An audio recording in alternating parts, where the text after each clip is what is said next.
Russian society more broadly has been under stress. Thinking back to 2011 when there were thousands of people that took to the streets in protests against unfair elections. Then Russia doesn't want to see that same sort of thing happen now, and indeed it could be very dangerous if there is wider discontent amongst the population about how the war is going. Hello and welcome to Frontline for Times Radio. I'm James Hansen, and today we're talking to the Times journalist Tom Ball, who's been writing this week about Vladimir Putin's use of sleeper spies in Ukraine. Tom, welcome to Frontline. Hi. First of all, just give us an outline of your piece. I interviewed Alexei Danilov, who is Ukraine's national security advisor, and we had a pretty wide-ranging conversation, but I was particularly interested to ask him about an article that he'd written that week for a Ukrainian publication called Ukrainska Pravda, in which he'd spoken about the fact that Russia's main aim throughout the winter was going to be internal destabilisation in Ukraine. He made the point that there had been minimal territorial gains in Russia's offensive over the summer and the autumn on the Eastern Front. And Putin wants to have some kind of tangible success that he can bring to the Russian population in the spring of next year when they're going to be having presidential elections. So destabilization was the key area where Russia was now looking to target Ukraine was his point that he made in that column. So I asked him about that and how that was being implemented, and he said that in the last couple of months he was aware of the fact that a number of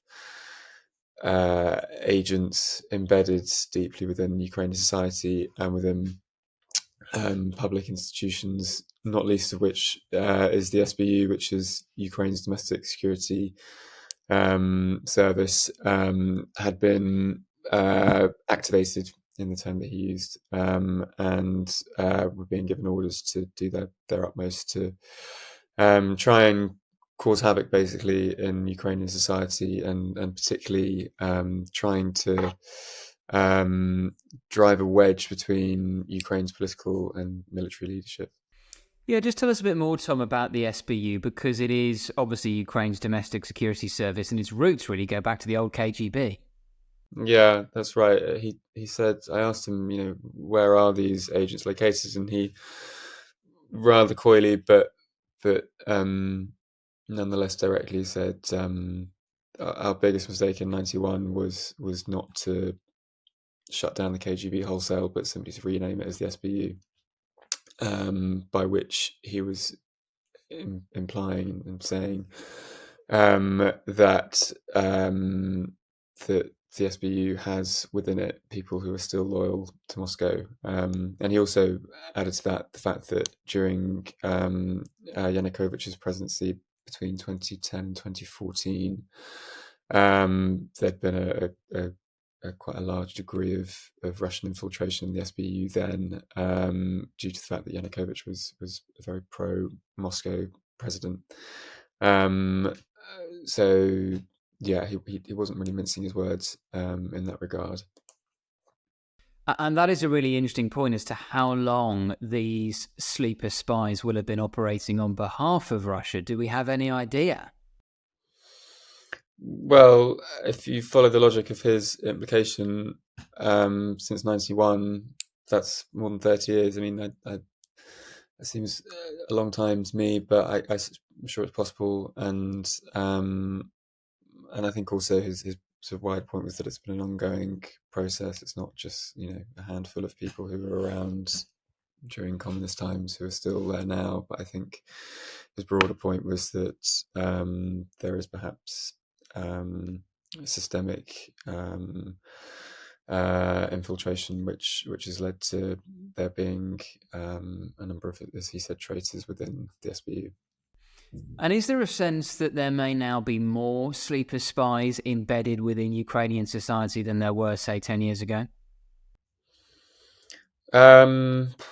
I wouldn't have thought so, to be honest. I think they're probably much fewer. I mean, after um, after Yanukovych left in 2014, there would have been attempts at a clear out then, and I imagine that process has been ongoing. And he also said that after the full scale invasion last year, the SBU did do a very good job of weeding out a lot of people who they suspected had been sleeper agents, and kind of got ahead of the game by taking out those who they thought could potentially be working for Russia. So I think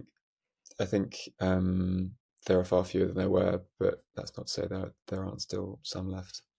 Do we have any ideas of rough numbers? I mean, I suppose by definition it is hard to know exactly how many sleeper spies there are because so many might be undetected, but do they have a rough estimate? I did ask him, and he shook his head and said nobody's going to give you that answer. So you think they probably have an estimate, even if they don't want to disclose it? Yeah, probably.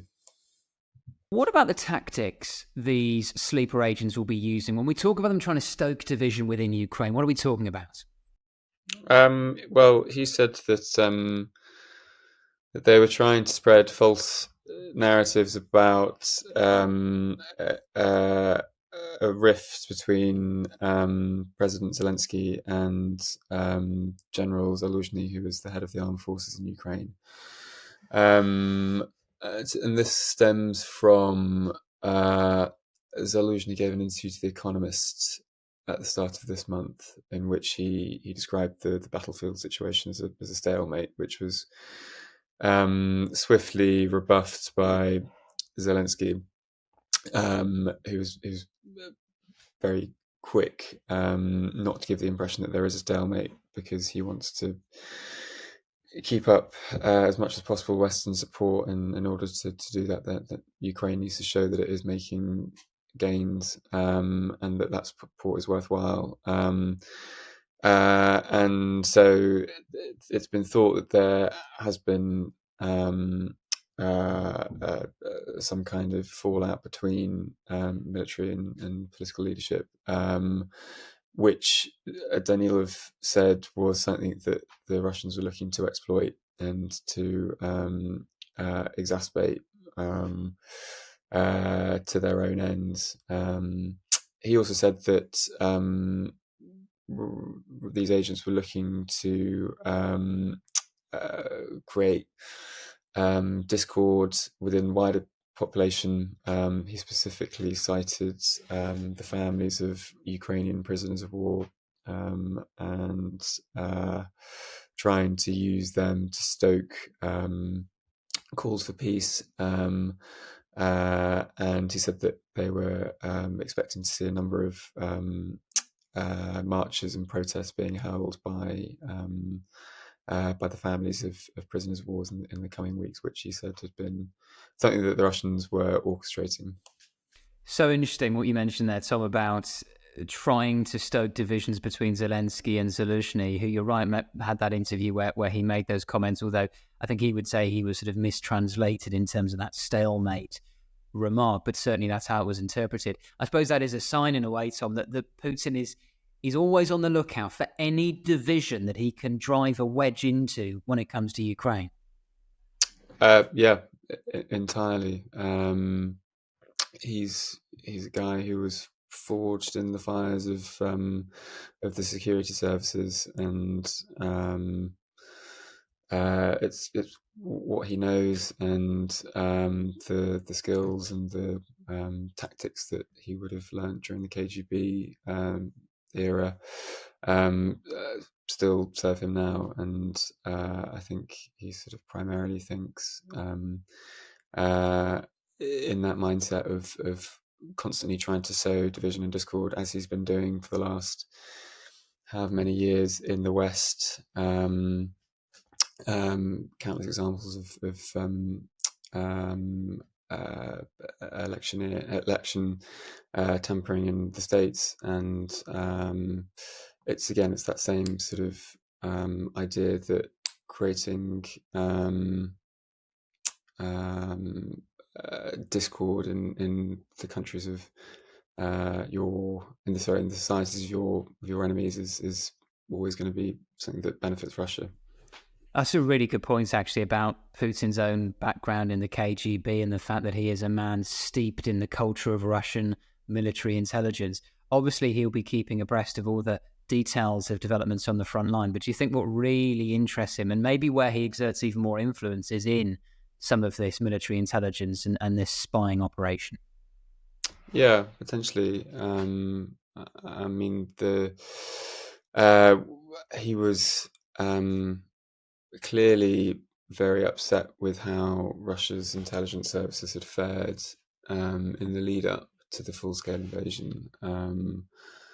The FSB has a department within it which deals primarily with keeping those nations on Russia's border, which Russia still considers to be within its orbit, in line. And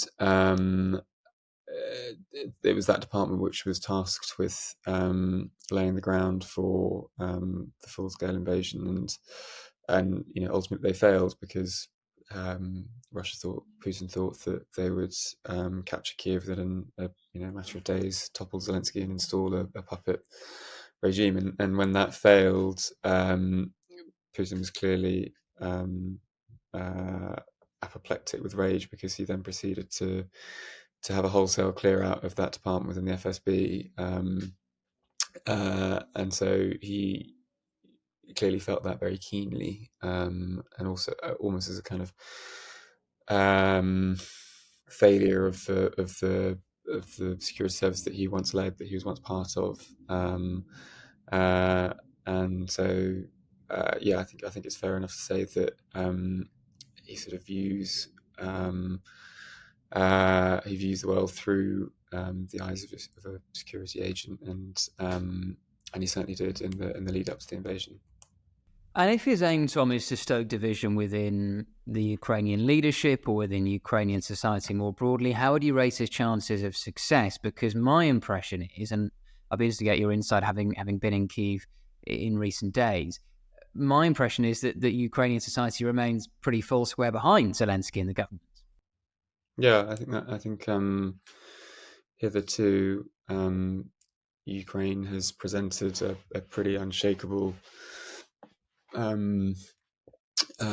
united front, and just from my experience, having been there, it doesn't seem like that's about to change anytime soon. And in terms of Putin deciding to activate, if that's the right word, these sleeper agents now, does that suggest a certain desperation, maybe a dissatisfaction with how the fighting on the front line itself is going? Yeah, potentially. I mean, I was asking Danilov why would they be doing that now? Why would they not have simply done that at the start of the invasion? And he said that there had been agents who were activated then, and it's been an ongoing process. But he sort of, I think, from what he said, they didn't necessarily want to activate all of them, because it's more helpful to have those who are keeping under the radar as long as possible. But I think the timing is because of the fact that as we now go into the winter, it's clear that there aren't going to be, probably not going to be, many more territorial gains made in Russia's offensive on the east. And so they're now looking at preparing again for the spring, but then by the time the spring comes around, it will be the Russian presidential elections. And even though the results of that are a totally foregone conclusion, they have in the past proved to be an inflection point at periods where Russian society more broadly has been under stress. Thinking back to 2011, when there were thousands of people that took to the streets in protests against unfair elections. Then Russia doesn't want to see that same sort of thing happen now, and indeed it could be very dangerous if there is wider discontent amongst the population about how the war is going. From your conversation with Danilov, did you get the sense that he is increasingly confident that the Ukrainian intelligence services are able to root out these sleeper agents? Yeah, I mean, the day after that article was published in the Times, the SBU responded to it and said that we had misinterpreted Danilov's words. Danilov then responded to that and said nothing about having misinterpreted him, and essentially kind of doubled down on the position that he had staked in his interview with us, and said that while the SBU has done some excellent work in rooting out traitors within its own ranks, there is still work to be done. You also talk, interestingly, in your piece, Tom, about Russia's likely tactic this winter of once again targeting Ukraine's energy infrastructure, particularly around Kyiv. Just tell us a bit more about that.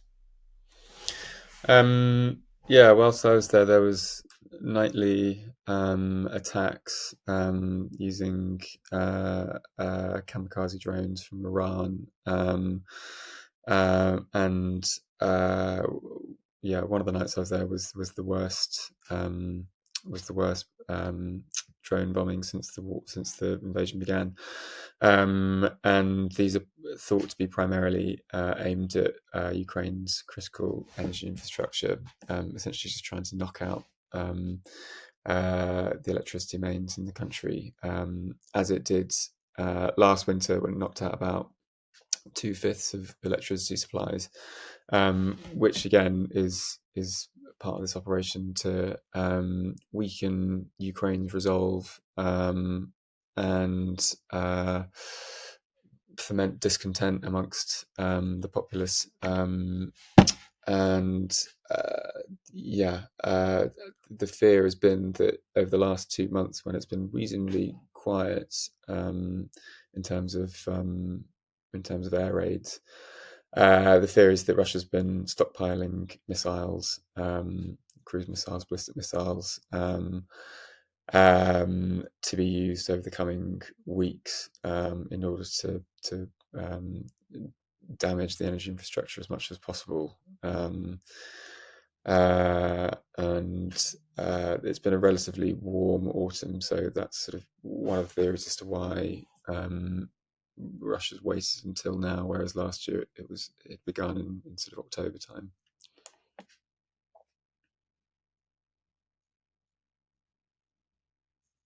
Sorry, Tommy, just pause there a moment. You froze on my screen. I'll ask another question. We'll stitch it together beautifully in the edit. Tell me about what your experience of being in Kyiv a few days ago was like. I mean, we talk so much about it, and we remember those scenes, particularly at the beginning of the full-scale invasion, where it looked very much like a war zone. Just walking the streets, did it feel like a city at war? I mean, in part, you can see sandbags and you can hear air raids going off at night, and there are air raid shelters and curfews in place. But other than that, not enormously, to be honest with you. You still go out on a Friday night and all the bars will be packed, restaurants are busy, and even, I mean, I think people have become so inured to the day-to-day realities of war that it kind of becomes commonplace and mundane. And even when there's an air raid siren going off, people will still be wandering the streets and making sure to buy a pint of milk before they get home. Yeah, I mean, it's a somewhat unusual dichotomy between a city that is seemingly fully functioning still, and yet also subjected to nightly air raids. And just finally, from your conversations with people in Kyiv and ordinary Ukrainians, what is your sense of the mood there? Are they still absolutely resolute in their determination to face down the Russian threat? Or is there, as would be understandable to an extent, an element of war fatigue? No, I wouldn't say that there is war fatigue. I think over the course of the war, there have been revelations of such horrendous brutality on the part of the Russians that the that still the overriding emotion is one of anger amongst ordinary Ukrainians, and I think people aren't yet at the stage whereby they are, calling for peace, and I think that's a long way off, because people are they're incredibly angry that the Russians are on their land and are committing such atrocities. I think that resolve and unity remains high, and most Ukrainians would say they're not going to stop until the Russians are completely out of Ukrainian territory. Well, don't forget, if you're a digital subscriber to The Times, you can read Tom's piece right now with your digital subscription on the app or indeed on the Times website. Tom, thank you so much for joining us today on Frontline. Pleasure. Thank you. Thank you for watching this episode of Frontline for Times Radio. For more on the war in Ukraine, subscribe to the Times Radio YouTube channel. Listen to Times Radio on your digital radio, or you can read The Times online with your digital subscription or in print. Thank you and goodbye.